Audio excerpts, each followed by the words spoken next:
Hello and welcome to today's government lesson. This lesson is brought to you by UC Tutorial Home free online lesson. There are a variety of subjects and all the subjects are taught according to your syllabus. So let's go into what we have for today. What is government? Government basically does not have any one-time definition. Hence, government is defined based on the perspective you are looking at it from. So, generally, we have three perspectives at which we look at government. Now, number one is government as an institution. It is a machinery established by the state to organize the state, manage its affairs, and administer its functions. It has three organs: executive, legislature, and judiciary. Basically, government, according to this definition, is a machinery established by the state to handle the affairs of the state. Government handles the affairs of the state, and this is made possible by the three organs of government, which are the executive, the legislature, and the judiciary. Number two, government can be defined as a process of governing. It is a body vested with supreme power of the affairs of a state. They make, enforce, interpret the law, and punish offenders. Here, government is seen as a body that has vested power, as a body where power is vested on to handle the affairs of the state. Number three, government is also defined as an academic field of study. It is a social science taught in schools.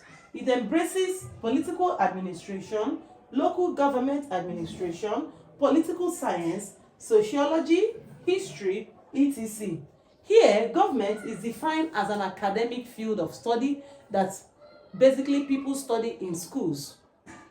For example, we are studying it now as government, and there are other branches or its associates like local government administration, political science, sociology, history, humanities, and so on and so forth. So basically, government is defined according to the perspective you are looking at it from. Okay, so let's look at the various functions of government. The first one is lawmaking. The arm of government responsible for lawmaking is the legislature. The legislature, they are the ones, the government is the one that make law. And the arm of government responsible for lawmaking is the legislature. They enact laws for the states. Then the second one is maintenance of law and order. The government is responsible to ensure that there is sanity in the country by ensuring maintenance of law and order in order to avoid a state of lawlessness known as anarchy. Anarchy. Anarchy simply means a state of lawlessness. Lawlessness, where everybody is doing as they wish, as it pleases them. The next one is provision of social amenities. It is the duty of the government to provide social amenities to the citizens. Those basic things that the citizens need in order to enjoy life, such as good roads, pipe-borne water, electricity, schools, hospitals, among many others. Protection of lives and properties. It is the duty of the government to protect lives and properties. The government is responsible to protect the lives of the citizens as well as their properties. Then the government is involved in defense of the country. When there is war between a country and another, it is the government that is responsible in the defense of that country. Then formulation and implementation of policy. The government initiates, formulates, and implements policies. And basically, the arm of government responsible for this is the executive. They formulate and implement policy. Then provision of employment. It is the duty of the government to provide employment to her citizens.